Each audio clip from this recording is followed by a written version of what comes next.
10 سال کی جنگ، ایک قانونی جنگ ہوئی تھی، ہائی کورٹ میں مقدمہ ہوا، پھر اس کے بعد میں ہم کو دارالسلام ملا. پولیس سیکشن کے بعد دارالسلام چلا گیا تھا گورنمنٹ آف انڈیا کے پاس، اور اس کے بعد میں وہاں پہ فائر بریگیڈ کا آفس تھا. پھر عبدالواحد اویسی 57 میں مجلس کا احیا کرے، اور اس کے بعد سے لے کر 70s میں، ارلی 70s، مڈ 70s میں دارالسلام ملا.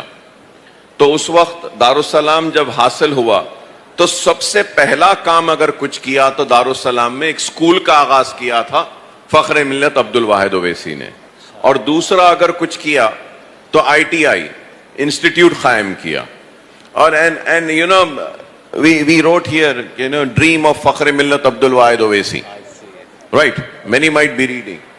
I would like to tell you guys, youngsters, you should always remember.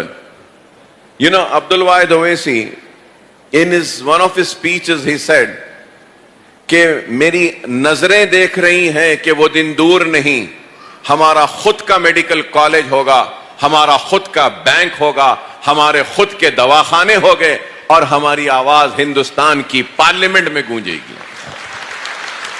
تو you know when he said that, the next day the leading newspapers wrote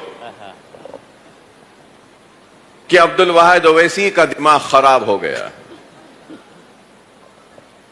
تو you know the dream which Abdul Wahid Owaisi saw, that dream was ایک حقیقت میں، reality میں اگر کسی نے تبدیل کیا تو اس ڈریم کو تو لیٹ سالار کہ میڈیکل انجینئرنگ کالجز اور یہ پروفیشنل کالجز، ہاسپٹلز قائم کرے. تو you know this is in our blood, I would say. تعلیم کے لیے اتنے موقع پیدا کرنے کا اللہ نے مجھے ہدایت دی اور موقع ملا. مگر میں یہ ضرور آپ سے کہوں گا کہ جس دن سے میں پالیٹکس میں آیا یا پھر مجلس اتحاد المسلمین سیاسی جدوجہد کو کری، تو فخر ملت عبدالواحد اویسی نے مجلس کا احیا کیا تھا.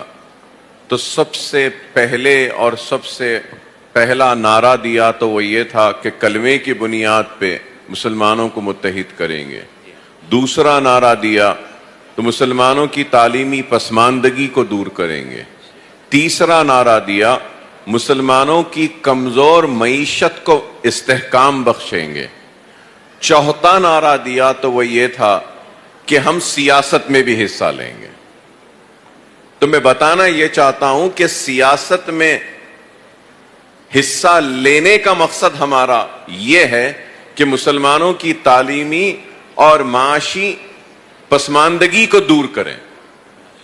اور میں بھی، اور جس وقت ہم کو سب سے پہلے، I don't know whether you all know this or not, but you know we for 10 years we fought the battle to get back the Darussalam.